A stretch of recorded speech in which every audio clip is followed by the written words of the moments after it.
On vous a parlé ce matin qu'on pense au magazine, à l'album, au roman première lecture, au roman pour les un peu plus vieux, roman illustré, roman sans illustration, le documentaire. Il y a un genre qui est très, très, très important et à la fois, non seulement pour aller chercher peut-être des lecteurs qui sont un peu plus récalcitrants, à la fois pour nourrir de bons lecteurs qui sont en recherche de bonnes histoires, parce qu'il ne faut pas... On a le réflexe souvent d'aller chercher les... Puis avant, on disait, on va aller chercher les petits garçons qui aiment moins lire. Déjà, il y a aussi des jeunes filles qui ont des difficultés de lecture, ça, qu'on se le dise. Mais il faut aussi nourrir les bons lecteurs. Puis il y a un genre littéraire qui est la BD, avec toutes ses variantes, et nos invités pourront l'aborder mieux que moi, qui est un genre super important, qui me coûte une fortune annuellement en passant, parce que quand on ne décroche pas, d'ailleurs, c'est le genre littéraire qu'on considère étant une littérature jeunesse, mais dont les grandes personnes ne décrochent pas, c'est bien le seul genre, c'est la bande dessinée. Il y en a pour tous les genres, pour tous les goûts, et surtout pour tous les niveaux de lectorat. J'ai le plaisir de vous présenter donc, parce que là, on y arrive, parce que je sais que c'est costaud quand même la présentation. Je vous présente la boîte de diffusion. Alors, un diffuseur qui est en fait, pour moi, c'est la caverne d'Ali Baba de la littérature jeunesse au Canada, en tout cas francophone au Canada, dans lequel vous allez retrouver de véritables bijoux, trésors découverts. Alors, j'aimerais souhaiter la bienvenue à Hélène Tremblay et Violaine. Violaine, je ne te vois pas sur mon non? feed. Ah ben la voilà! Voilà, Ah, alors, super, c'est super. je suis bien là. Alors, Valérie, Violaine de la boîte de diffusion, merci beaucoup de votre présence. Et ben, sans plus tarder, si vous permettez, je vous laisse la parole. Oui, parfait.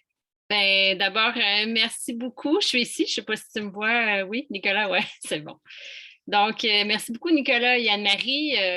Nicolas, pour cette belle présentation. Je dois dire que ça nous fait un très, très grand plaisir d'être présente aujourd'hui, ma collègue Violaine et moi. Comme tu dis, la bande dessinée, c'est très vaste. On a fait un choix qui était, c'était pas facile de faire un choix, qui allait entrer dans 30 minutes chacune. Mais ce qu'on a choisi, je pense que ça va vous plaire. Donc, il y a différents groupes d'âge. Moi, je vais me concentrer sur le préscolaire primaire et Violaine va enchaîner par la suite sur les autres groupes d'âge.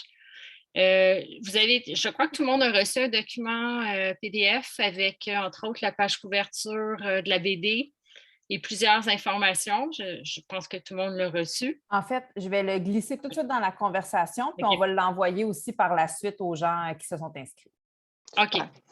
Moi, c'est le document, dans le fond, qu'on va partager aussi à tour de rôle, qu'on pourra suivre. Je dois vous dire que dans ce document-là, il y a beaucoup plus d'informations. Je ne sais pas si vous avez remarqué, il y a des liens qui sont cliquables. Donc, vous pouvez cliquer, entre autres, sur la page couverture de l'ouvrage. Ça vous amène directement sur la page web de l'éditeur. Ensuite, vous avez également des extraits vidéo sur lesquels vous pouvez cliquer. Et plusieurs recensions, des articles de journaux sur les titres, ça aussi, c'est inclus dans le document. Donc, ce sont tous des liens qui sont cliquables, qu'on vous invite à consulter peut-être après la présentation. Vous allez remarquer que certains titres, on va passer un peu plus rapidement parce que, bon, on a fait comme une sélection parmi la sélection pour entrer dans le temps, mais ça ne veut pas dire que ce ne sont pas des beaux titres. Donc, c'est le choix qu'on a fait, grosso modo.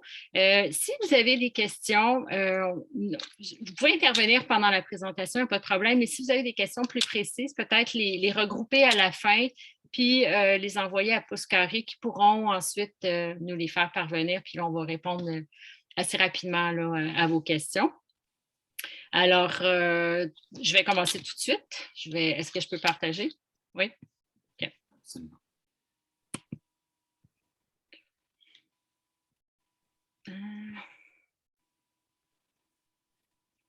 Je dois vous dire qu'on a peut-être un peu moins l'habitude avec Zoom.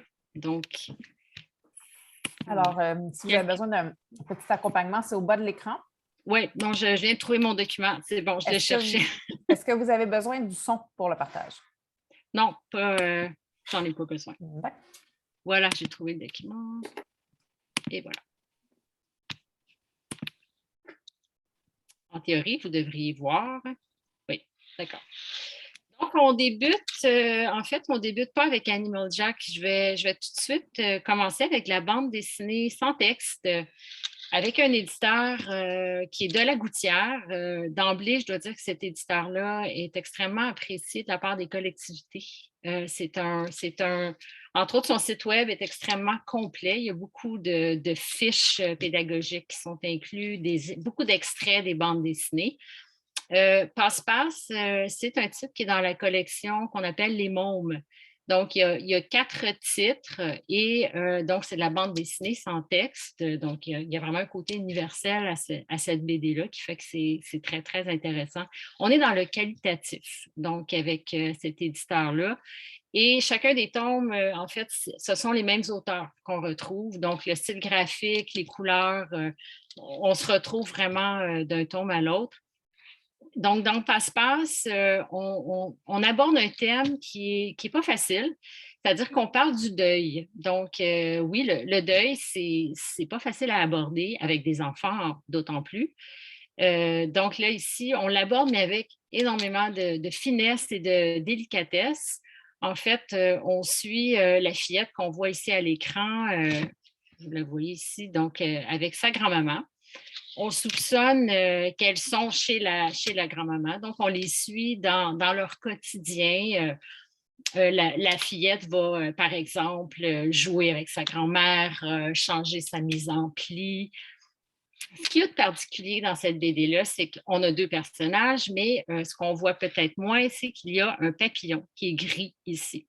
Donc, c'est ni plus ni moins une entité différente. J'aurais tendance à dire un 3e personnage, c'est-à-dire que ce papillon-là suit ce beau duo au travers de plusieurs scènes dans le quotidien de la petite fille avec sa grand-mère, qui en passant ont vraiment une belle relation de complicité tout à fait magique. Moi, je reconnais mes filles plus jeunes avec ma mère, c'est de toute beauté de les suivre et c'est très, très émouvant. Fait ce qui se passe, c'est qu'on parle du deuil. Donc, la grand-mère, graduellement, au fil de la BD, elle perd de l'énergie, elle perd des couleurs graduellement et c'est le papillon. On se rend compte que c'est le papillon qui reprend cette énergie et ces couleurs-là. Fait que vous me suivez, on comprend que la grand-mère, tranquillement, est en train de nous quitter. On aborde sa disparition, mais il n'y a rien qui disparaît complètement. C'est dans le papillon que va se retrouver une partie de la grand-mère. Donc, c'est de toute beauté. C'est très touchant. Moi, je la relis encore et j'ai encore des émotions. C'est-à-dire que c'est pas parce qu'il n'y a pas de texte que c'est pas chargé en émotions. Fait que c'est réellement un très, très bel ouvrage qui, je pense qu'il devrait être dans vos collections sans hésiter. Je remonte vers Animal Jack. Donc, Animal Jack, on est chez Dupuis. C'est une bande dessinée première lecture. Donc, il n'y a pas beaucoup de texte. C'est un récit. Dans le fond, Jack, c'est un petit garçon qui est très différent. Il a une belle vie familiale. Il vit dans un petit village dans la forêt. Mais lui, il est muet. Donc, première différence. Deuxième différence, il a le pouvoir de se transformer dans l'animal de son choix. Donc, il va pouvoir, selon les circonstances, selon le danger qui se présente pour un de ses amis, il va pouvoir se changer dans l'animal qui va sauver ni plus ni moins son ami de la situation. Je ne sais pas si vous pouvez me voir un petit peu en plus grand à votre écran, là, mais je n'avais pas la BD avec moi. Fait que je voulais comme illustrer qu'est-ce qu'il y avait dans cette BD-là. Donc, vous avez le petit garçon ici, Jack, qui suit son ami, qui est en train de lui avouer que, bon, il est un peu... il n'a plus envie d'être ami avec lui, finalement. Donc, il lui raconte tout ça et Jack se rend compte que son ami est en train de se diriger vers un trou dans la chaussée, alors que son ami a la tête bien haute et ne s'en rend pas compte. Il va, boum, se transformer en forme d'aigle et il va sauver par le fait même son ami qui finalement ne va pas s'être rendu compte de rien. Et on peut voir ici qu'il va y avoir une autre aventure. Jack va être sollicité pour aider un autre de ses amis à l'école. Donc, c'est réellement une série, je vous dirais, qui connaît un essor incroyable. C'est une série qui est en cours. Elle est très, très appréciée par les professeurs je pense qu'ils se sont passés le mot qu'il fallait avoir Animal Jack dans sa classe. C'est vraiment une belle BD là, sur, dans le fond, la différence, accepter la différence. En même temps, c'est très humoristique. On parle des animaux, on découvre toutes sortes d'animaux. Donc, c'est vraiment un petit bijou, cette BD-là. Et c'est un petit format. Ce n'est pas un format rigide, régulier. Donc, c'est un petit format qui est souple. Si on continue encore dans le même groupe d'âge, on a, je suis certaine que tout le monde connaît les Schtroumpfs. Petit personnage bleu iconique, je devrais dire. On a maintenant une nouvelle collection qui s'appelle Grandir avec les Schtroumpfs. Donc, c'est une collection sur les émotions. Ça aussi, petit format souple. Ce qu'il y a de bien avec, entre autres, cette série-là, ce qu'il y a de bien, entre autres, c'est que c'est rédigé en partie par une psychologue, donc une spécialiste des troubles de la petite enfance. Et vous avez à la fin de la bande dessinée un petit documentaire donc, qui aborde, qui dans le fond, qui ouvre le dialogue entre l'enfant et potentiellement le parent ou le professeur. Donc, cette fois-ci, je vous ai présenté, donc ce que j'ai en main, c'est le Schtroumpf qui a peur du noir et vous avez, c'est une série en cours, il y en a plusieurs. Il y a le Schtroumpf qui n'est pas poli, par exemple. Donc, c'est vraiment très aéré à l'intérieur. Donc, ce n'est pas un texte qui est très chargé, ça se lit très facilement. Et c'est très chouette, ça aussi, très apprécié des professeurs et des collectivités. Ensuite, de la gouttière, encore une fois, mais cette fois-ci sous les arbres. Donc, c'est dans les premières lectures, si on peut dire. Donc, une BD avec très peu de texte. Cette fois-ci, on a 4 tomes qui sont... elle est en cours, il reste un tome à paraître. Donc, sous les arbres, le premier tome, c'était L'automne de Monsieur Grumpf. Je ne sais pas si... je pense qu'on ne voit pas tellement. Est-ce que vous voyez assez? Je pense que c'est ici. Voilà.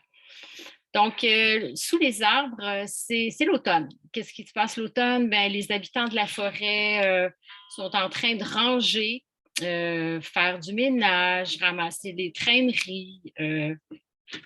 Et M. Grumpf, lui, la particularité de sa demeure, c'est qu'il habite dans un arbre et il y a des feuilles constamment partout l'automne.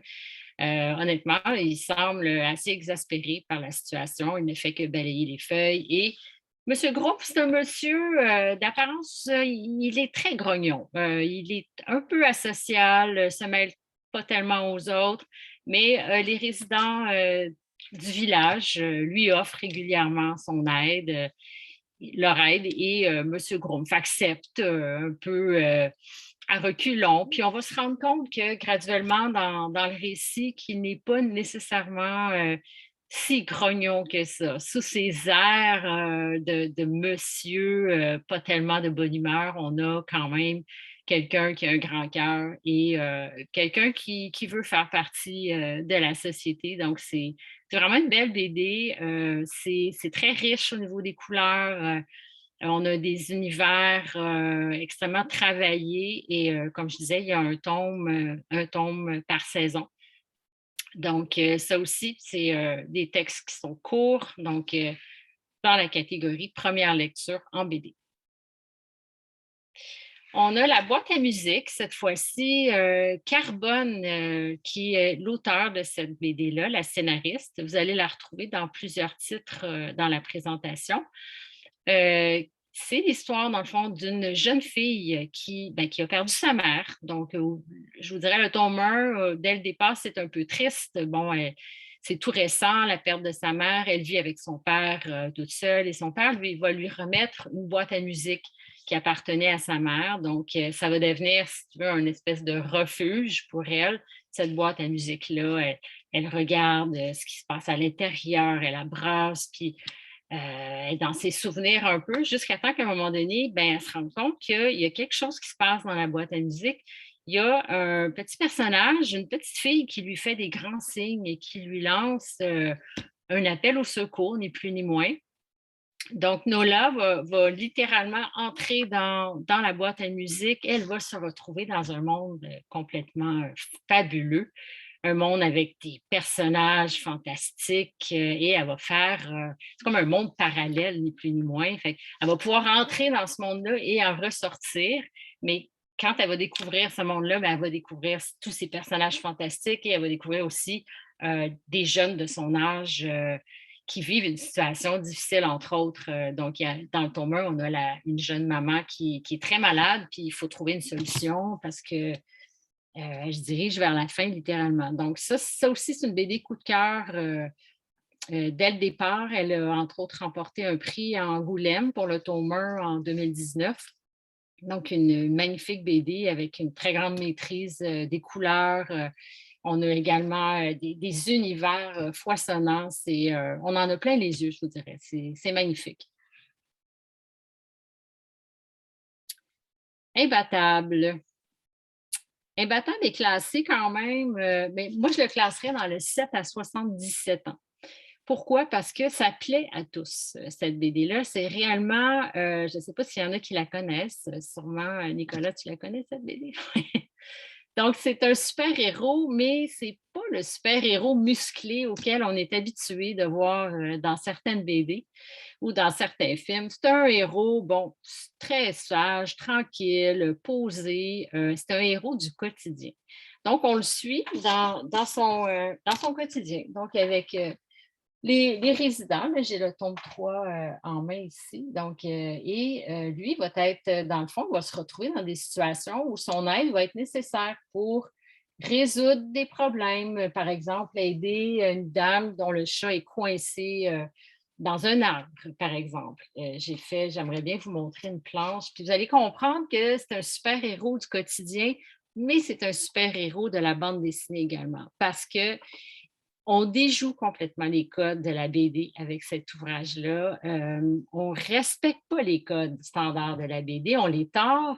Fait qu'il y a vraiment une créativité graphique là, qui est tout à fait exceptionnelle. Je vais vous montrer ici, par exemple, le déroulement. On a ici un exemple de notre super-héros imbattable qui est en train d'arroser son terrain chez lui. Il y a une dame qui promène son chien et qui ramasse les déchets de son chien, joli, comme il faut le faire. Et ensuite, pas longtemps après, on a un vieux monsieur, pas un vieux monsieur, mais un homme qui, lui, décide tout simplement de laisser son déchet et de se sauver tout bonnement. Imbattable va gentiment arroser et nettoyer le petit dégât. À la fin de la planche, on se retrouve chez ce fameux monsieur propriétaire qui laisse traîner ses déchets et on se rend compte que, Imbattable qui a ramassé le caca, disons-le, du chien se retrouve sur la tête du propriétaire. Fait qu'on a une espèce de digression. On a des connexions inattendues entre certaines planches et entre certaines cases. Donc, c'est tout à fait ingénieux. Il y a 3 tomes de parus et tout le monde va vouloir mettre la main sur cette BD-là. Tout le monde, dans la famille, il n'y a aucun doute là-dessus. Ben, c'est ce que je me permets de dire, c'est le genre de BD. Puis, si vous voulez qu'un livre soit lu, des fois, laissez-le traîner. Puis la bande dessinée, c'est l'exemple le plus parfait parce que c'est un livre qui va être lu sur plusieurs générations. Le grand frère, la grande sœur va lire, mais honnêtement, même le parent, si ça se trouve aux toilettes, il va laisser de côté sa tablette pour amener... Bon, c'est un livre, c'est une BD qui est juste lue parce qu'elle est le fun. Le personnage, c'est tellement un dude ordinaire. Mais, oui, exact. mais tu t'attaches tellement au personnage et ce qui permet de faire des belles activités de BD avec les jeunes parce que je vous le dis, c'est pas facile de lire une BD. Ça a des cases, ça a une structure. Mais mettez les jeunes à leur crayon. Dites-leur, faites-moi une planche de, 4, 6 cases à décider, mais une situation de tous les jours où il faudrait, ou des fois, toi, peut-être, tu agis en héros pour aider, puis, je veux dire, tout le monde peut s'identifier parce que c'est tellement ordinaire, mais Oui, il est tellement ordinaire qu'il est extraordinaire. exact. C'est À bien. toi. Ensuite, maintenant, on s'adresse peut-être un peu plus à un lectorat de jeunes filles, mais quand même. Cœur Collège, c'est une série assez récente. Le tome 1 est sorti l'année passée. On a le tome 2 qui va paraître sous peu. Donc, le couple Becca, ce sont eux les scénaristes. Donc, c'est un couple dans la vie. Ils sont également impliqués dans beaucoup de bandes dessinées que vous allez retrouver dans la présentation. Alors, on a deux très bonnes amies ici qui décident de se questionner sur une question existentielle, disons-le, l'amour. Qu'est-ce que l'amour? Essayer de comprendre les codes de l'amour. Donc, elles sont à l'école et on va les suivre dans leurs enquêtes. Donc, ça peut être espionner certaines personnes, en questionner d'autres, prendre des notes, puis après, elles se rencontrent, puis elles font un peu le point sur ce qu'elles ont observé pendant la journée. Fait que c'est une belle BD. Au niveau graphique, c'est très séduisant au niveau des couleurs. Les visages sont très expressifs également. Puis je voudrais, on y prend plaisir. Tu sais, c'est vraiment un sujet universel qui s'adresse cette fois-ci plus aux jeunes, mais tu sais, on découvre que finalement, les apparences sont trompeuses parfois. Puis les deux amis vont s'en rendre compte aussi au fil de leurs enquêtes. Dad, je vais passer rapidement. Je ne sais pas si, il y a sûrement beaucoup de gens qui connaissent Dad. C'est un papa extraordinaire. On est rendu à 8 tomes. Moi, c'est un coup de cœur pour moi depuis toujours. Quand je consulte le journal l'hebdomadaire Spirou, la première chose que je fais, je tourne et je regarde qu'est-ce qui se passe avec Dad. Donc, c'est un papa de 4 filles qui proviennent de 4 familles, de 4 femmes différentes, je devrais dire. Mais c'est lui qui a la garde de ces 4 filles. Il fait un travail extraordinaire, il fait ce qu'il peut. C'est pas facile. Les 4 filles ont 4 personnalités et 4 âges très, très différents. Donc, on suit Dad dans son quotidien et c'est magnifique d'aborder la relation père-fille de cette façon-là. Défense d'entrée, on a un éditeur québécois ici qui s'appelle, dans le fond, l'éditeur, c'est Défendu, les éditions Défendues. On a 3 BD qui sont parus et ce sont, dans le fond, des adaptations de romans. Donc, pour votre info, il y a les romans aux éditions Défendues qui sont les défenses d'entrée. Des romans qui fonctionnent extrêmement bien. Donc, on les a adaptés, ils les ont adaptés en bande dessinée. Juste pour vous faire parler un peu de quoi il en est. Donc, on a Lolo, qui est le petit garçon qu'on voit sur la page couverture. On le suit dans sa famille. Donc, lui, il y a une grande sœur et il y a aussi des jumeaux plus jeunes. Il y a une maman qui prend beaucoup de place, une maman qui soupçonne d'être une sorcière parce que sa mère, c'est pas possible. Elle sait tout ce qui se passe et elle voit toutes les choses venir d'avance. Fait que Lolo, on le suit dans son quotidien familial, évidemment, des petits conflits, il y en a. C'est vraiment une petite famille moderne, mais bon, on se rabiboche, puis il y a quand même une belle complicité dans la famille. Puis on le suit à l'école également. C'est un petit garçon populaire, donc les petits conflits à l'école. Et je voudrais au niveau graphique, on parlait des BD Défense d'entrée vont plaire, oui, à un lectorat qui n'a peut-être pas nécessairement beaucoup d'aptitude de lecture, mais ça va plaire à tous. Mais au niveau graphique, on a une construction qui est très, très dynamique. Fait qu'à la fois, on peut avoir une grande planche plutôt standard et ici, on va avoir une planche où est-ce que c'est le journal. Lui, Lolo ne veut pas qu'on appelle ça un journal intime, mais c'est un carnet où est-ce qu'il écrit, il prend des notes, il dessine sa mère sous forme de sorcière ou sa sœur. C'est vraiment, honnêtement, c'est un journal intime. Et vous avez une inspiration manga également, donc par les expressions, les onomatopées. C'est très, très dynamique au niveau graphique et ça plaît énormément aux jeunes. On doit dire qu'il y a aussi une adaptation télévisée dont la deuxième saison vient de commencer. Donc, je ne sais pas dans le reste du Canada si cette adaptation-là est disponible aussi, mais c'est vraiment, on a les romans, les BD, et l'adaptation télévisée qui est également très populaire. Hubert Reeves, je crois que bon, tout le monde doit le connaître, ça se passe un peu de présentation. En fait, c'est un grand scientifique, mais un grand vulgarisateur également. On a 3 BD documentaires cette fois-ci. Donc, ça aussi, très, très prisé par les professeurs, par les bibliothécaires également, parce qu'il y a beaucoup d'informations qui est véhiculée. Puis évidemment, on vulgarise, c'est pas quelque chose qui est trop lourd pour les jeunes. Fait que le tome 1, on traite de la biodiversité. On a également un tome sur la forêt et un tome sur les océans.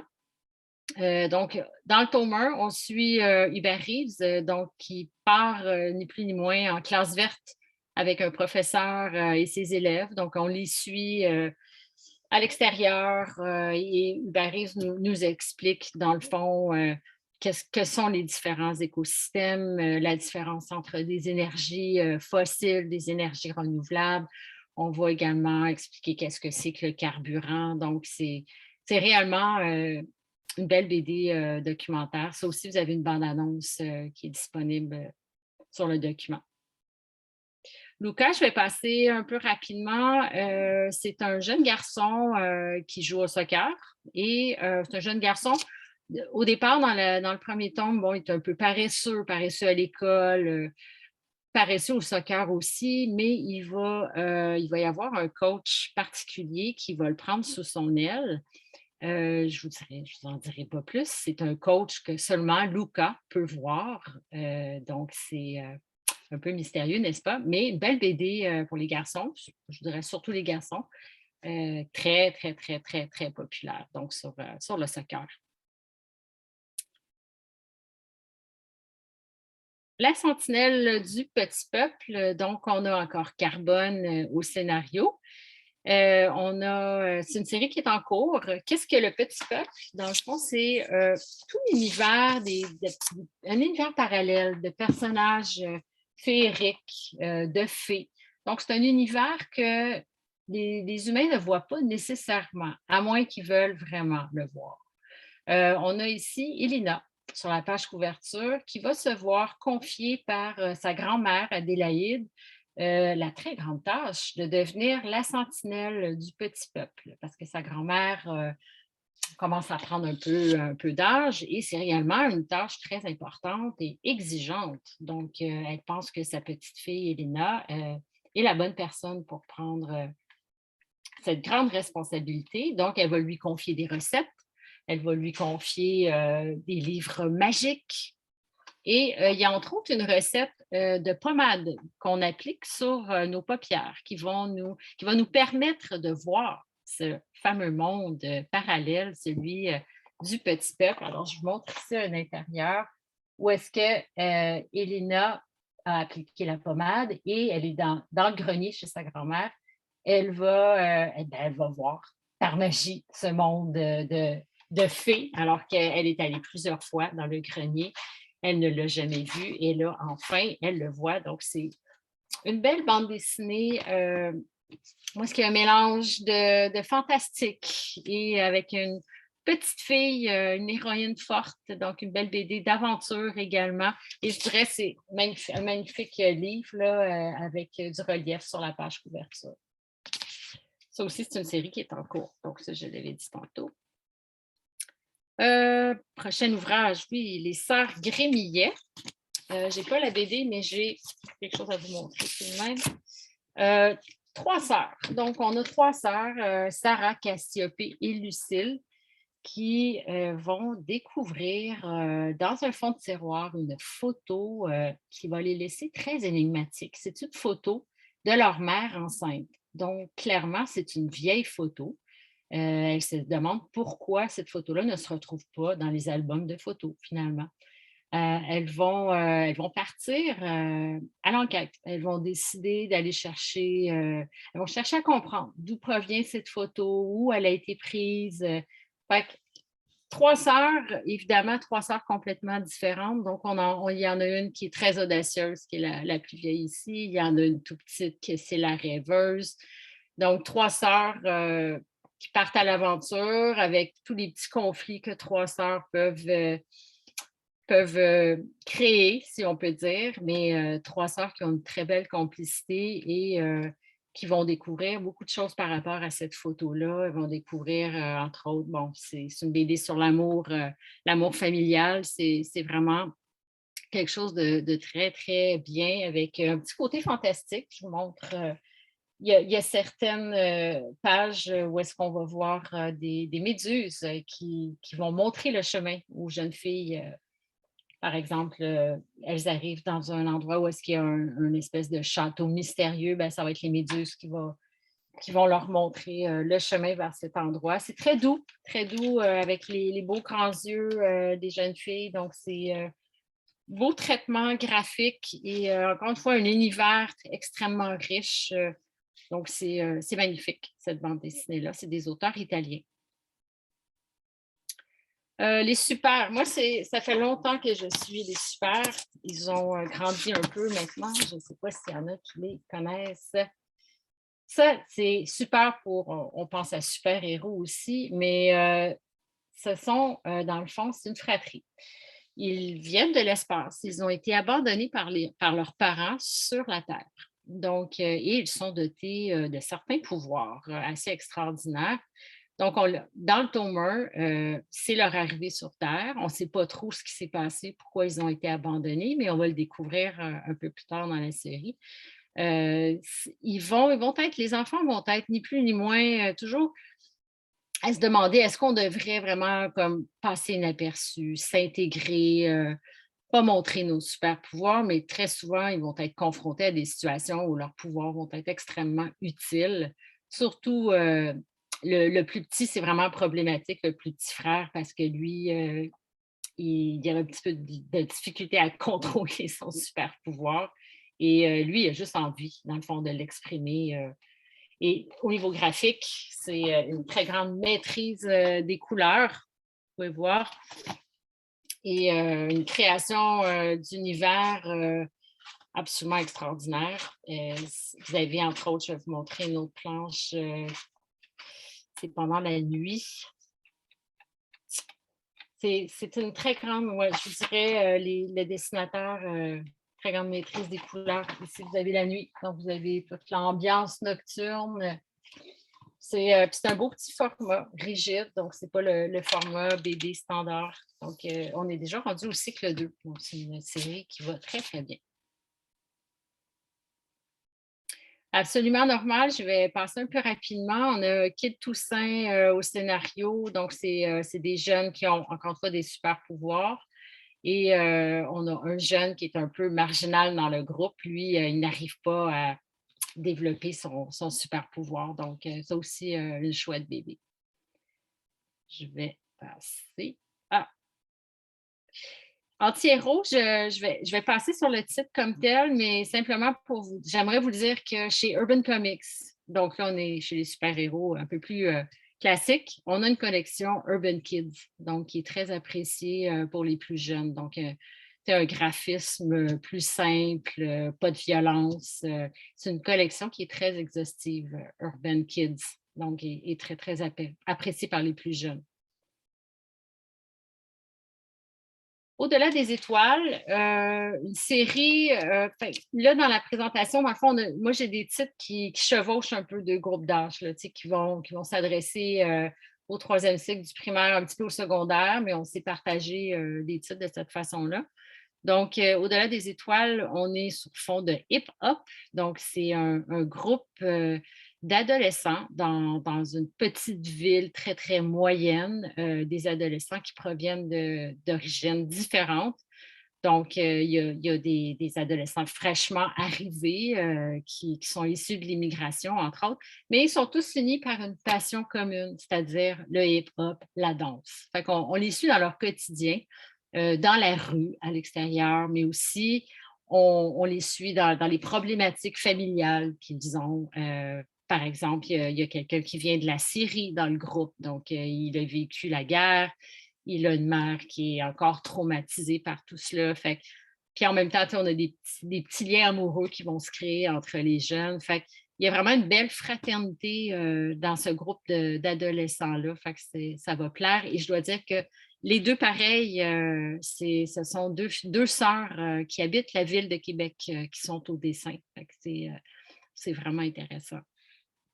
Belle BD, début de l'adolescence et plus.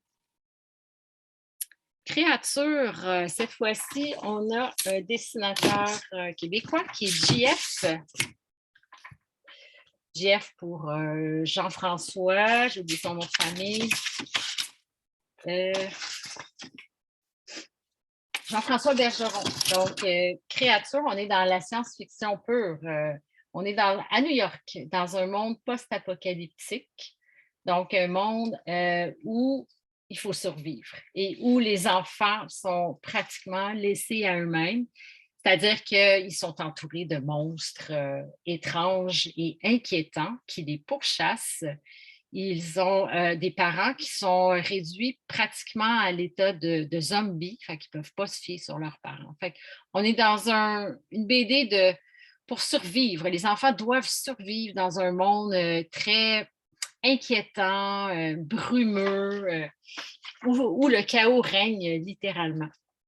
Donc, JF, notre dessinateur, je vous montre ici des intérieurs, arrive à créer cette espèce d'atmosphère post-apocalyptique. On a des grandes planches avec pas de texte du tout. Donc, une très grande maîtrise de la couleur avec JF ici.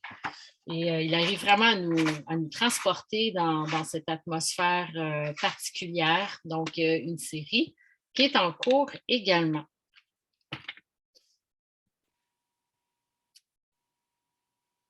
Elle. Je termine la BD avec elle. Elle, c'est le prénom de la jeune fille qu'on voit sur la page couverture. Ça aussi, c'est un petit format rigide. Je vous dirais, elle, ça a été un immense succès dès la sortie du tome 1. Quand je dis immense, vraiment, ça a été, c'est exceptionnel, cette BD-là. Et on a un duo exceptionnel également, c'est-à-dire Kit Toussaint et Aveline Stockard. Donc, Kit Toussaint, on l'a vu précédemment. Aveline Stockard, c'est une jeune dessinatrice française aussi. Et elle a une formation et elle a travaillé en animation 3D. Fait qu'elle représente vraiment une espèce de nouvelle génération d'illustratrices. Et cette BD-là, dans le fond, on suit cette jeune fille qui s'appelle Elle, qui vient tout juste d'arriver dans une nouvelle ville. Donc, elle intègre une nouvelle école. C'est une jeune fille qui a beaucoup d'aptitudes sociales, très sympathique, et elle se joint à un groupe de jeunes tout aussi sympathiques. Donc, l'intégration se passe très bien. Mais elle, il y a quelque chose de particulier avec elle, c'est qu'elle se transforme. En fait, ses cheveux changent de couleur selon sa personnalité et selon comment elle se sent, selon la situation. Je vous explique. Si elle a, il y a un code de couleur que vous découvrirez dans la bande dessinée. Si elle est blonde, c'est celle qui est arrogante et introvertie. Si elle est verte, si elle a les cheveux verts, elle est plutôt muette et discrète. Si elle a les cheveux violets, elle est drôle et espiègle. Et si elle a les cheveux roses comme sur le personnage principal ici, là, ça approche de l'équilibre. Là, c'est vraiment l'adolescente qui cherche un peu à trouver un équilibre entre ses émotions. Fait que, non seulement c'est extrêmement séduisant au niveau des couleurs, je peux vous montrer la richesse des couleurs, c'est chouette. On parle d'adolescence, on parle de cette fameuse période où est-ce qu'on ressent des émotions contradictoires, où on se cherche, où on cherche à savoir qui on est, où on veut aller, on veut se distancer de sa famille. Donc, vraiment des thèmes propres à l'adolescence. Puis en même temps, c'est super positif cette BD-là. Ce n'est pas des ados problématiques, là, en guillemets, mais ce sont tous des jeunes qui se cherchent et il y a une belle fraternité entre eux également. Fait que une magnifique bande dessinée qui plaît vraiment à beaucoup de gens.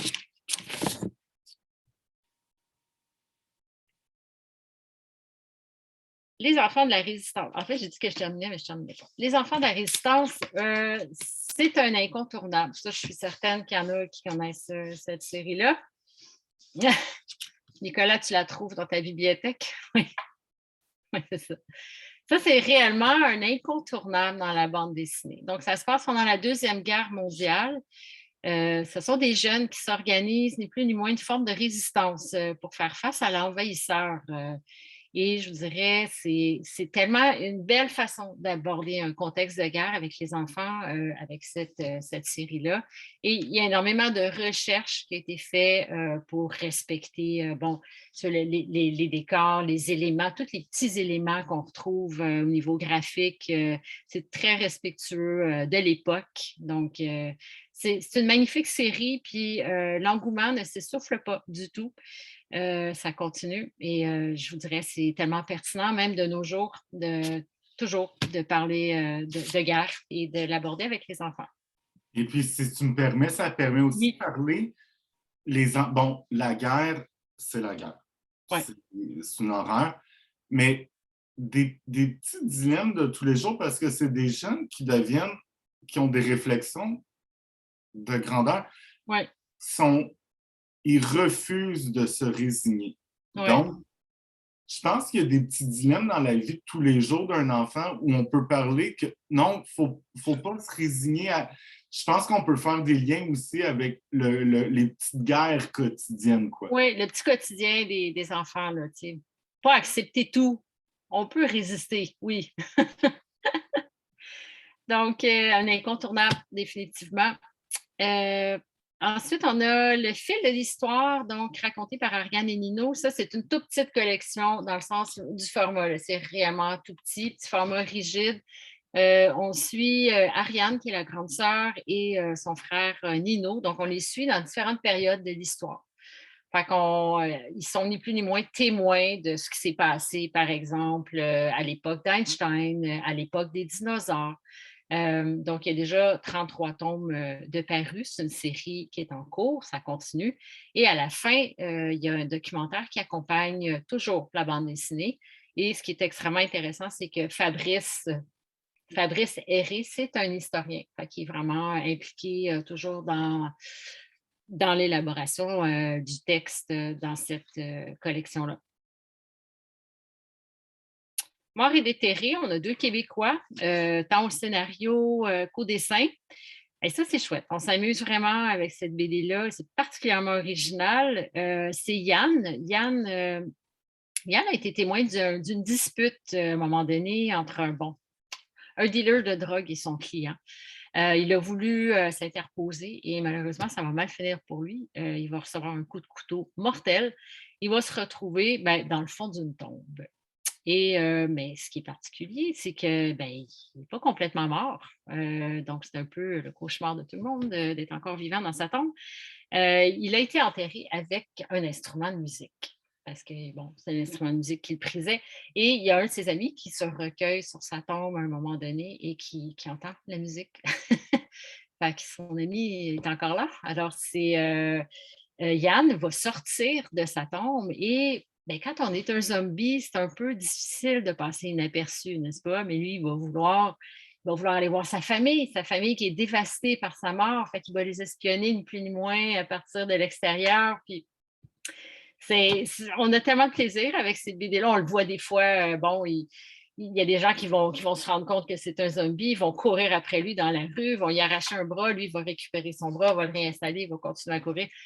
On a vraiment beaucoup de plaisir. Ça fait que c'est une belle histoire d'adolescent. Il y a aussi une histoire amoureuse. Il y a une belle histoire familiale derrière ça aussi.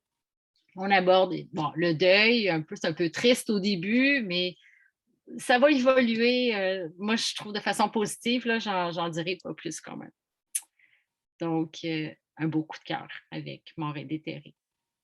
Les Omniscients, on retrouve au scénario, je vais passer rapidement, Vincent Dugommier, qui est le scénariste des Enfants de la Résistance, qu'on a parlé tout à l'heure. Donc, c'est une nouvelle série qui est en cours également. Donc, des jeunes qui ne se connaissent pas vont, à un moment donné, ressentir un acouphène.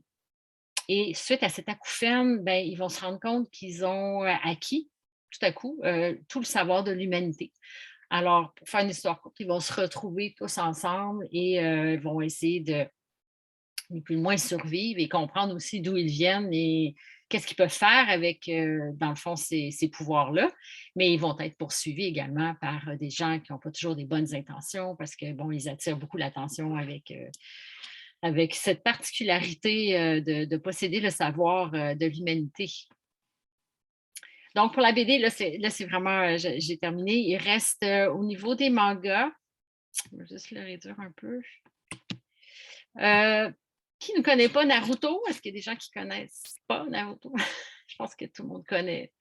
Mais cette année, on célèbre les 20 ans de Naruto. Donc, c'est vraiment une grosse année. Il va y avoir, bon, on espère beaucoup de bruit avec Naruto. C'est une série qui est terminée. Ça fait peur un peu, 72 tomes, mais c'est réellement une incontournable dans le manga. C'est quelque chose qu'il faut avoir et ça s'adresse vraiment au niveau scolaire primaire. Donc, il n'y a pas de violence. C'est tout à fait correct comme BD. Fait qu'on parle de dépassement, courage. Donc, on suit Naruto, qui est un ninja, qui au départ, dans le fond, était un adolescent plutôt discret, timide et qui va développer ses aptitudes pour devenir un super ninja. Par la suite, il y a une série parallèle qui est Boruto. Boruto, c'est dans le fond le fils de Naruto. Donc, on est dans un contexte où Naruto a grandi, a eu un fils. Donc, c'est une série qui est en cours, qui va peut-être pas se rendre à 72, je ne sais pas. Ensuite, j'ai Hunter x Hunter. Ça, il y a entre autres, il y a un anime qui est disponible. Donc, pour ceux qui suivent les animes des mangas, il y en a beaucoup qui sont adaptés en anime et il y a beaucoup de liens qui se font entre le manga et l'anime. Donc, c'est aussi 36 tomes, série en cours, magie, action et aventure. Et le dernier titre, la Mission Yozakura Family. Ça, c'est un mélange d'humour, d'aventure, de mystère. C'est un shonen aussi. Donc, on suit le personnage principal qui, dans son enfance, était quelqu'un de assez timide et réservé. Son ami d'enfance a toujours été bon avec lui et il va la marier aussi, ça va devenir sa femme. Mais ce qu'il ne sait pas, c'est qu'il est en train de se joindre à une famille d'espions. Donc, ce sont des espions et ils sont particuliers. Il y a le frère de sa femme qui est particulièrement étrange, donc qui va vouloir prendre le contrôle de sa sœur. Donc, il y a de l'humour, il y a de l'aventure. C'est vraiment une super belle série. Fait que les mangas, on en a énormément aussi. C'est aussi un document qui est disponible par groupe d'âge avec plus de séries là, sur les mangas. Mais de mon côté, ça complète. Je pense que j'ai dépassé le temps et je vais laisser la parole à ma collègue Violaine. Oui, bonjour. Vous m'entendez? Oui. Départager, oui. Oui, départage, s'il te plaît, Hélène. Merci beaucoup, Hélène. Comme ma collègue Hélène, je suis représentante pour la boîte de diffusion et ça me fait plaisir d'être ici avec vous aujourd'hui. Je vais vous présenter la sélection pour le secondaire. Donc, je vais vous partager mon écran tout de suite. Alors, juste une petite seconde. Donc, je vais essayer de le grandir un petit peu. Donc, je commence avec... en fait, vous allez voir que les premiers titres, ça part pour le cycle de l'âge de lecture suggéré. Ça part de primaire, troisième cycle, en montant. Donc, on peut les lire à partir de primaire, troisième cycle. Nous, on a jugé que c'était peut-être un petit peu plus pour le secondaire. Mais il n'y a pas de problème là, à les conseiller aussi pour la fin du primaire. Donc, c'est bien de le mentionner, Violaine, parce que parfois, quand on parle de cycle, oui. Ailleurs, on peut aller jusqu'à la 7e année. Et puis, donc, ce que tu nous présentes, c'est en plein ça. C'est exactement ce lectorat-là. OK. Donc, c'est la transition vers, je ne sais pas comment vous appelez ça, après la 7e année, est-ce que c'est le secondaire? Oui, ben c'est jusqu'à la 7e année, on va dire l'élémentaire, puis après ça, OK. le secondaire. Donc, c'est dans la transition entre les deux. OK. Donc, c'est ça. On est dans ces eaux-là avec les premiers titres dont je vais vous parler. Puis ensuite, on va être vraiment plus dans le secondaire. Donc, je commence avec Hématite, qui est une série dont le premier tome est sorti cet automne. En fait, c'était peut-être durant l'été, chez Dargaud. Série que j'ai... en fait, le premier tome, je l'ai beaucoup aimé. Ça présente une jeune fille qui s'appelle Hématite, qui est une petite vampire, une vampire adolescente, qui a la particularité de détester le sang. Alors déjà, pour une vampire, quand on déteste le sang, on est un petit peu mal parti. Pourtant, ça ne l'empêche pas d'être un petit peu une magicienne, de pouvoir voler, d'avoir des pouvoirs magiques, de se sentir quand même une vampire, mais elle est végétarienne. Elle a décidé de ne pas aller dans une école secondaire uniquement pour les vampires, mais plutôt d'aller dans un collège mixte où il y a toutes sortes de créatures, dont des morts-vivants, des loups-garous, des humains également. Donc, elle a opté pour la mixité. Puis, c'est une jeune fille qui est un petit peu dans un processus d'affirmation de soi. Donc, elle s'impose, elle défie ses parents aussi parce que ses parents sont des espèces de vampires, une famille de vampires très connus là, qui représentent un petit peu l'aristocratie, si on veut. Donc, elle fait un petit peu le malheur de ses parents. Mais on retrouve vraiment l'espèce d'intensité de l'adolescence là-dedans, le désir de s'éloigner un peu de ce que ses parents sont. Puis l'amitié aussi, parce qu'elle a une amie, une petite goule métamorphe qui va l'aider dans toutes ses aventures. C'est quelqu'un qui prend beaucoup de risques quand même, Hématite. Et puis, elle va avoir une histoire d'amour avec un jeune garçon, oui, c'est bien un être humain. Donc là, ça pose vraiment problème. Une vampire et un humain, c'est aussi la thématique de l'amour un peu impossible qu'on aborde à travers ça. La finale de cet album-là est assez surprenante parce qu'on n'est pas du tout devant un happy end. On est dans une finale assez dramatique.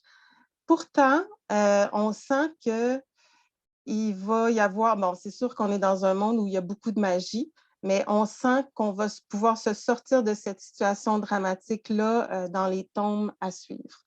Donc, moi, j'ai eu vraiment beaucoup de plaisir à découvrir ce personnage-là. C'est des illustrations aussi qui ne sont pas classiques, qui sortent un petit peu de la bande dessinée un peu plus conventionnelle.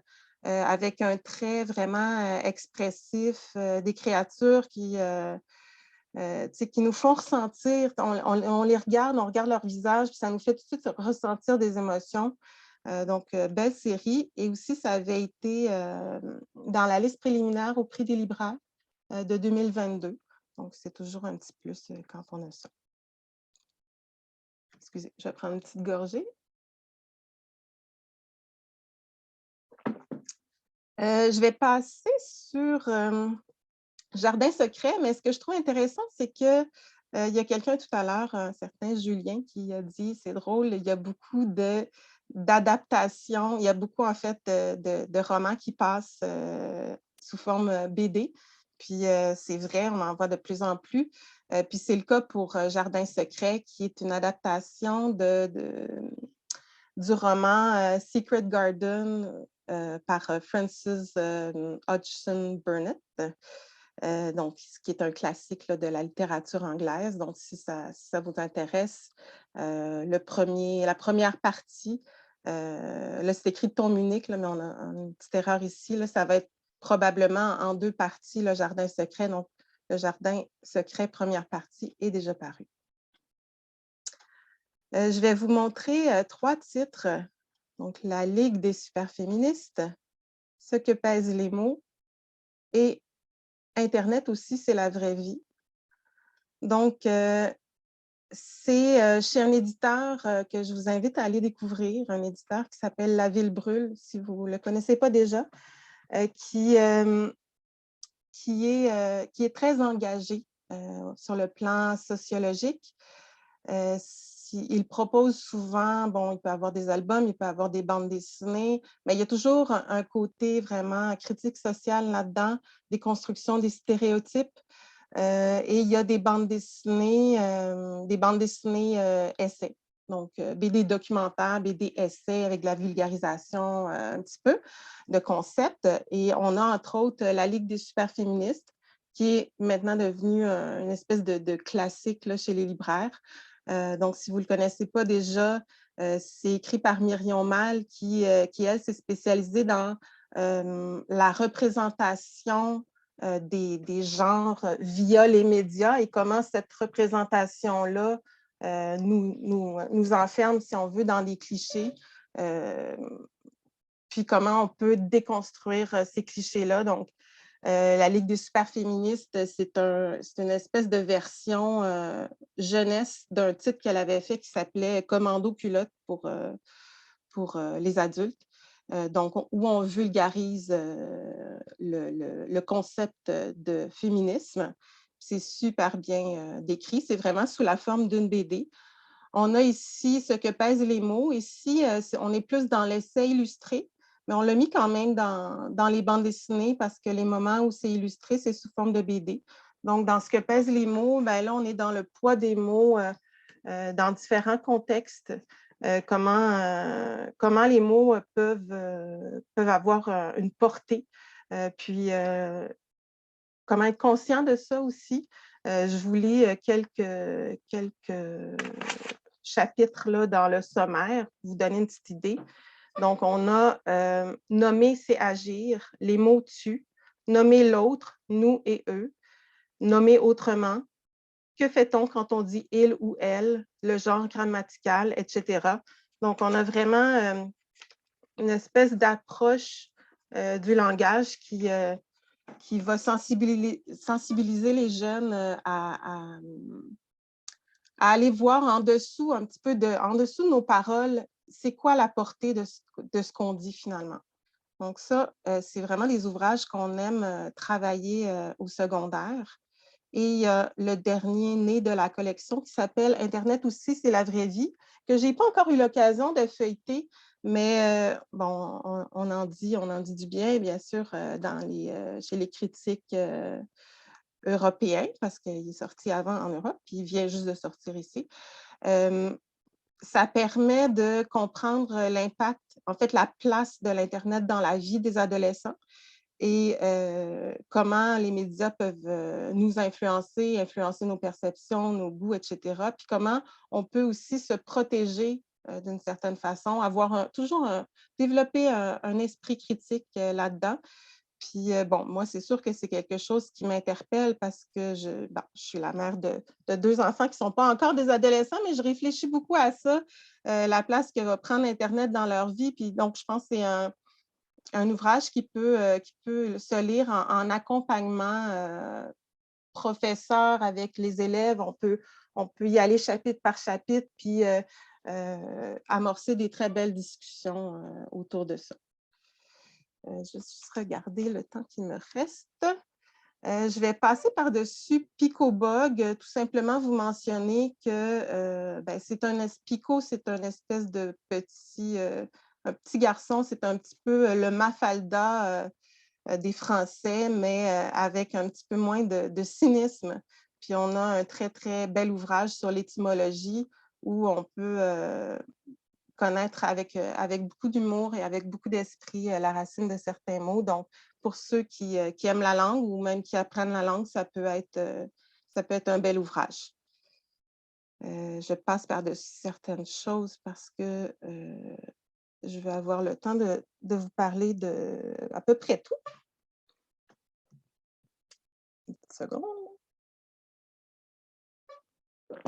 Je suis légèrement nerveuse, mais ça va bien. On a encore un petit peu plus que 15 minutes. Un petit peu plus que 15 minutes? Oui, 18. Okay. Ah ben c'est bon, parfait. Donc, je vais passer à Urbex. Urbex, c'est vraiment un titre que j'ai adoré, qui est sorti il n'y a pas très longtemps, peut-être 2 mois environ, un peu, ou peut-être avant Noël. En tout cas, il y a tellement de choses qui sortent qu'à un moment donné, on ne sait plus si c'est sorti il y a 2 mois ou il y a 5 mois, mais c'est assez récent. Ça se passe en fait, c'est 2 adolescents qui ont une passion dans la vie qui est l'exploration urbaine. Et ils font ça le soir secrètement. Ils ne l'ont pas dit à leur famille parce que tous deux, bon, ce n'est pas des frères et sœurs, c'est des amis, mais ils vivent dans une famille où c'est un peu difficile. Tu sais, on sent que la confiance est un peu effritée, le dialogue n'est pas tout à fait là. Bon, on n'est pas sur la même longueur d'onde trop. Fait que c'est quelque chose qui garde secret. C'est un petit peu leur espèce de porte de sortie, leur espèce de refuge. C'est leur passion. Puis une soirée, ils vont aller visiter une villa qui s'appelle la Villa Pandora, qui est une espèce de grand manoir. Puis quand ils vont là-dedans, à un moment donné, ils ont des apparitions. Des fantômes. Bon, il y a 2 espèces de petites jumelles qui apparaissent soudainement, qui ressemblent un peu aux jumelles dans The Shining, là, puis qui se mettent à avoir des discours complètement illogiques. Là, eux autres sont paniqués, ils s'en vont. Puis le lendemain, ils en parlent à quelqu'un, puis cette personne-là, elle dit, ben voyons, la villa qui était là, ça fait longtemps qu'elle a été plus là. Elle a été démolie, ça fait longtemps. Là, il s'en retourne voir pendant la journée, puis il se rend compte qu'effectivement, il n'y a pas de villa. Mais la nuit, ils retournent, les 2 retournent, et la villa réapparaît. Donc, c'est une villa fantôme, si on veut, qui apparaît seulement la nuit. Puis là, ils se mettent à faire d'autres explorations urbaines avec des amis dans d'autres lieux, tout en gardant bien leurs secrets là, concernant la villa Pandora.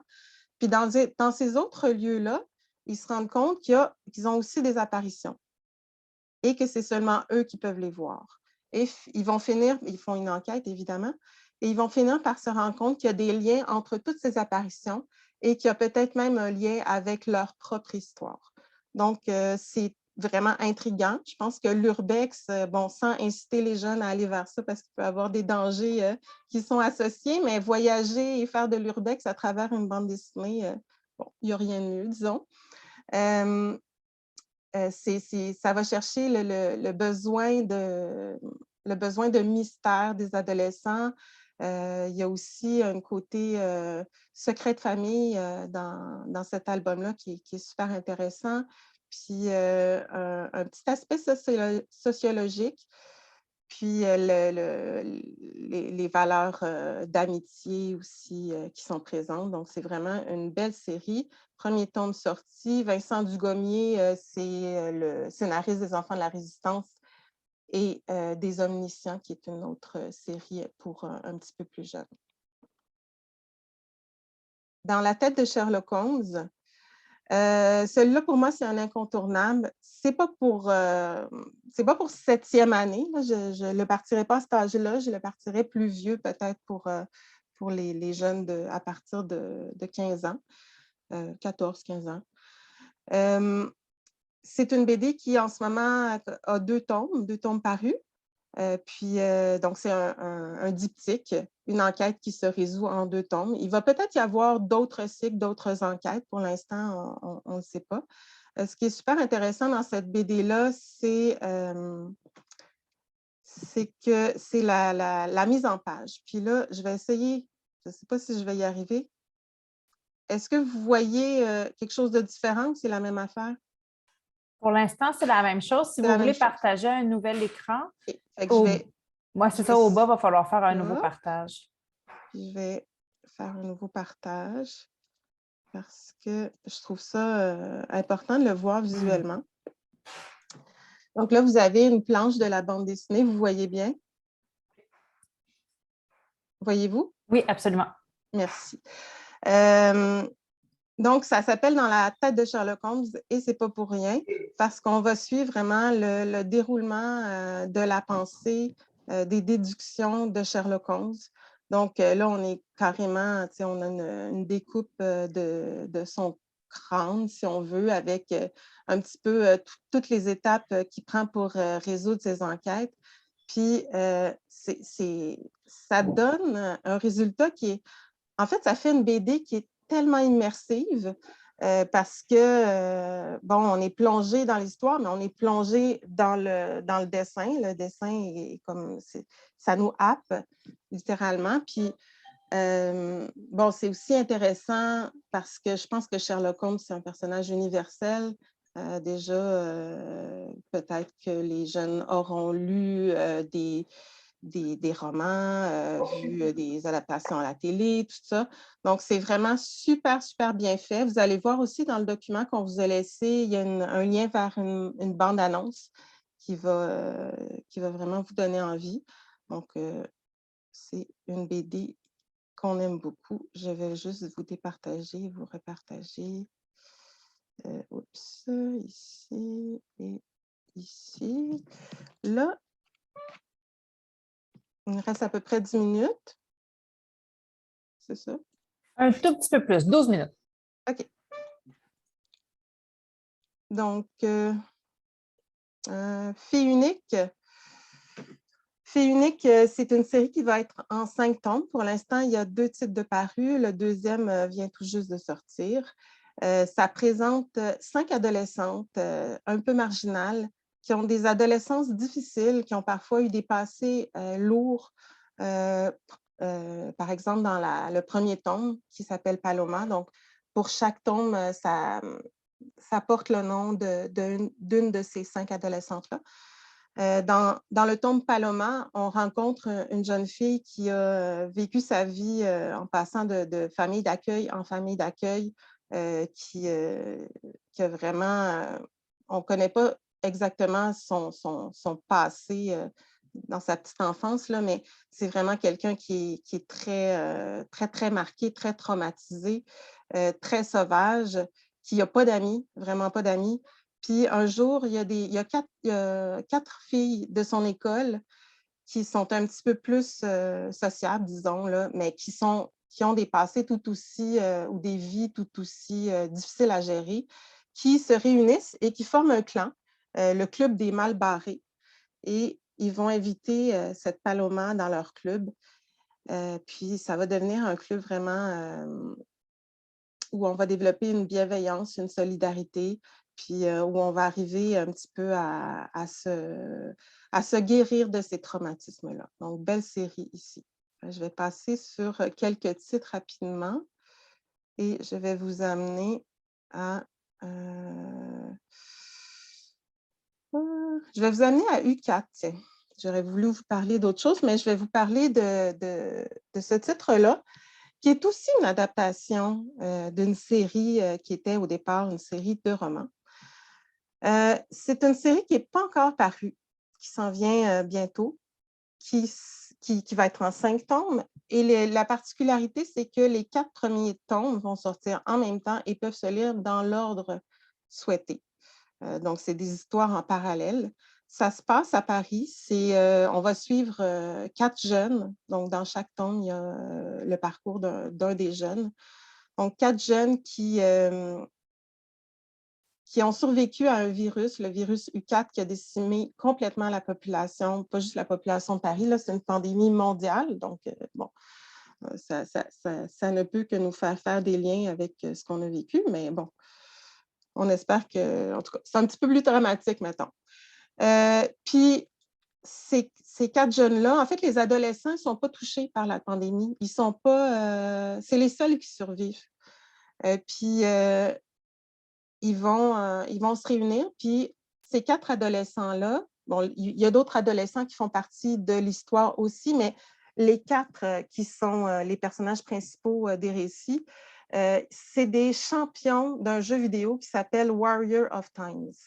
Et avant que l'électricité soit coupée pour tout le monde, ces 4 personnes-là ont reçu un message qui disait le 24 décembre, vous rejoignez-vous à tel point de rencontre et on va trouver la solution pour revenir dans le passé. Donc là, on a ici le voyage dans le temps et peut-être essayer d'éviter cette catastrophe que nous vivons présentement et qui fait que l'humanité court à sa perte.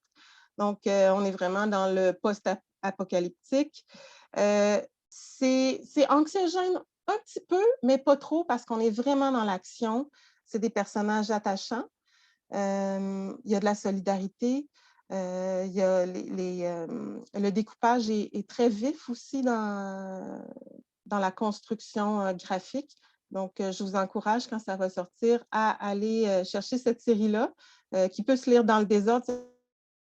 Travailler ça en groupe où un petit groupe travaille un personnage, puis les autres peuvent travailler un autre personnage. Donc, on peut se séparer les 4 tomes. Puis le 5e tome, c'est la résolution de toute l'intrigue qui va relier toutes les ficelles, dans le fond, de la série. Je termine la bande dessinée avec Zoc, qui a été un de mes coups de cœur. Moi, je suis quelqu'un qui aime les bandes dessinées d'un genre un petit peu plus poétique, un petit peu plus contemplatif. Puis j'ai été très bien servie avec Zoc. On rencontre une jeune fille qui a un pouvoir qui est vraiment étrange, c'est qu'elle peut aspirer l'eau avec ses cheveux. Donc, quand elle était jeune, sa mère, quand elle s'est rendue compte de ça, elle lui a rasé les cheveux. Puis après ça, elle allait à l'école, mais elle n'avait plus le droit d'avoir des cheveux. Il fallait toujours que ses cheveux soient rasés. Puis un jour, elle est devenue adolescente. Elle a décidé pour elle-même. Elle s'est fait allonger les cheveux. Puis là ses parents ne veulent pas plus qu'elle se découvre puis qu'elle montre ça aux autres. Ils trouvent ça complètement ridicule. Mais elle, c'est une partie d'elle-même. Puis elle va vouloir se rendre utile avec ça, même si tout le monde pense que c'est complètement inutile, son pouvoir. Elle va aller placer des petites annonces. Puis un jour, il y a une banlieue quelque part, un petit village qui la contacte pour lui dire « Écoute, on a eu une inondation. Peux-tu venir chercher l'eau avec tes cheveux? » Donc, la jeune fille se rend là. Elle récupère l'eau.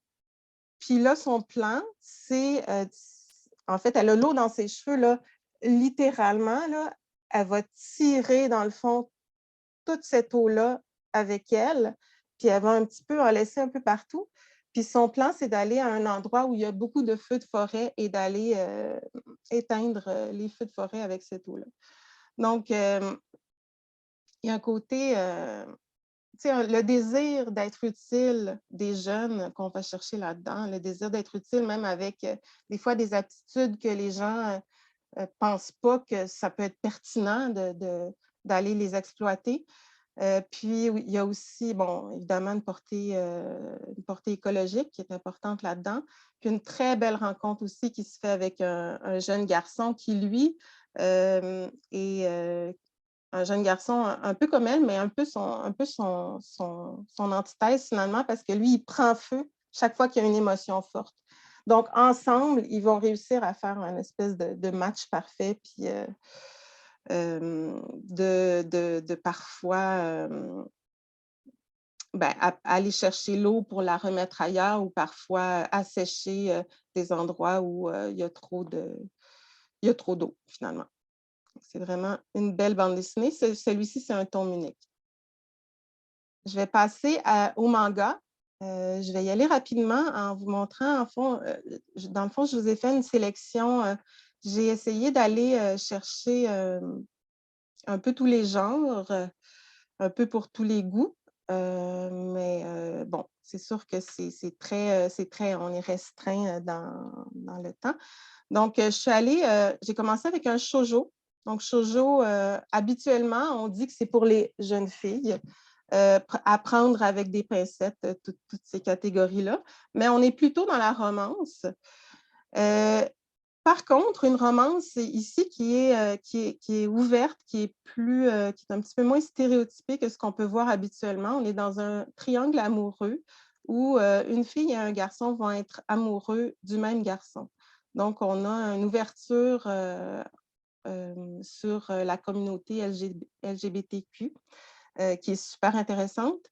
On a aussi un personnage là-dedans qui a une maladie, un jeune garçon qui fait de l'asthme. Donc, il y a aussi cette thématique-là qui est abordée. Le monde de l'adolescence, la découverte des sentiments. Puis ce que je veux vous dire, c'est que les shoujo, vous n'avez jamais à vous stresser avec un shoujo. Le pire qui peut arriver dans un shoujo, c'est que les gens se prennent la main au bout du 18e tome. Il n'y a pas de scène sensuelle ou c'est pas comme ça que ça se passe. Par contre, heureusement, dans ce Tent à couper le souffle, cette série-là, ce n'est pas une série au long cours. On aime bien aussi qu'il y ait des séries plus courtes, donc c'est une série en 6 tomes. J'ai pris aussi 2 shonen de sport. Donc, les shonen, c'est traditionnellement pour jeunes garçons. Mais ici, tu vois, on a un shonen de sport où on a une héroïne qui est une jeune judokate qui se sent absolument libre quand elle fait du judo et qui va qui va tenter, dans le fond, de combattre des hommes, les hommes les plus lourds, donc d'être plus forte qu'eux. On a aussi une série shonen de sport de soccer qui s'appelle Aohashi, qui met en scène un jeune garçon qui est dans l'élite de soccer japonaise et qui, à travers cette expérience-là, va découvrir beaucoup sur lui. Donc, c'est vraiment un récit d'apprentissage en même temps. Et on a un shonen ici de survie, un survival, qui s'appelle Genesis. La série n'est pas encore sortie, mais ça s'en vient très prochainement. Ça, c'est chez Vega Dupuis. Les précédents, je vous ai mentionné le premier, le shoujo, qui était chez Kana, les 2 autres shonen de sport qui étaient chez Mangetsu, et ici, Genesis chez Vega Dupuis. Donc là, on a des jeunes qui explorent une caverne et qui soudainement vont être transportés à la préhistoire.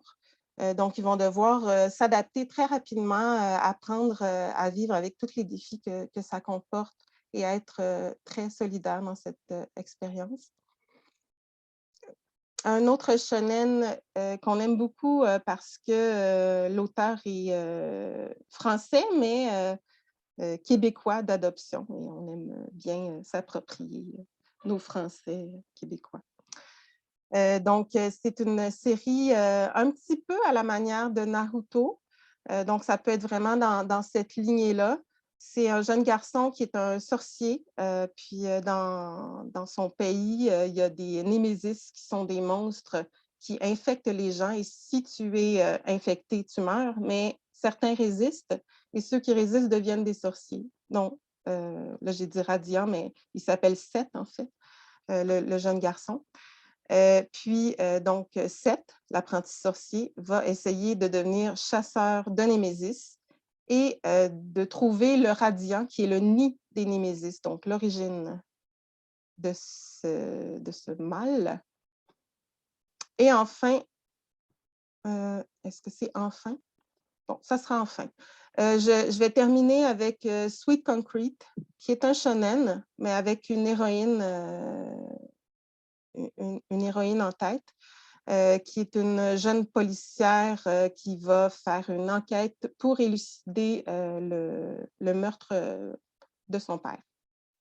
Et enfin, donc deuxième enfin, ça sera Deep Sea Aquarium Magmel qu'on a classé en seinen parce que seinen, c'est un petit peu plus vieux habituellement. Puis ici, on ne rencontre pas disons, les standards de soit la romance ou de l'action qu'on peut retrouver dans le shoujo ou le shonen. Donc, c'est plus un manga avec une portée pédagogique où un jeune garçon qui est un passionné de l'océan va va se faire engager comme balayeur dans un aquarium géant, un aquarium à 200 mètres sous terre qui est à Tokyo et qui va œuvrer pour la préservation du monde marin. Donc, on a aussi la portée écologique. Et voilà. Et ça complète. Merci pour votre écoute. Merci à vous d'avoir été là. J'ai vu, Nicolas, aussi que tu avais ouvert ton micro. Je ne sais pas si tu voulais prendre la parole. J'aimerais juste mentionner, si vous voulez, Hélène et Violaine, partager vos adresses de courriel dans la conversation, comme on l'a mentionné depuis le début de la journée. Les personnes qui sont au Québec, évidemment, doivent acheter leurs livres dans les librairies agréées en fonction de la loi C-51. Donc, vous pouvez vous rendre dans les librairies qui sont celles reliées à votre école. Pour les personnes qui nous écoutent hors Québec, vous pouvez contacter directement la boîte de diffusion si vous avez envie d'avoir certains de ces titres. Alors, je vous invite à inscrire vos courriels dans la conversation pour que les gens puissent vous contacter. Parfait. Violaine, merci. Oui. Valérie, je pense que tu es sur le poste d'Hélène, hein, c'est bien ça? En fait, c'est Hélène qui est non, sur je suis le poste Hélène, de Valérie. finalement. Hélène, tu es sur le poste. OK, c'est parce que. Je sais qu'il y a eu oui, un petit changement tout à l'heure, mais Ouf. je suis Hélène. Oui, je suis là. Oui, ben, c'était pour ça que je voulais juste rectifier la chose parce qu'au début, je me suis mépris. Alors, Violaine, Hélène, merci infiniment. Je pense que vous allez nous coûter une fortune. Ça se peut, hein? Non, pas ça se peut, je te le confirme. Puis, chose certaine, vous voyez que la bande dessinée, le manga, c'est un genre qui touche à plein de thématiques. Puis encore une fois, avec les bons scénaristes, les bons illustrateurs, je pense qu'on peut aborder n'importe quel sujet avec les jeunes, avec des ouvrages de qualité comme on vient de nous présenter en ce moment. Oui, Alors, oui. je vous remercie infiniment. Et pour tout le monde, je vous souhaite de belles lectures, BD, manga et des lectures au pluriel parce que là, il va en avoir plein. Ça nous a fait plaisir, vraiment. À très Merci. bientôt. À bientôt. Merci Bye bye. beaucoup. Au revoir. Et puis, à toutes les personnes qui sont dans la salle, on vous retrouve dans 10 minutes pour la dernière présentation. Donc, à 15 heures, on attend Anne Gouchiardi, connue sous le nom de Madame Anne, qui vient avec son sac à dos des librairies Raffin aujourd'hui. Donc, on se retrouve à 15 heures pour la dernière présentation. À tout de suite.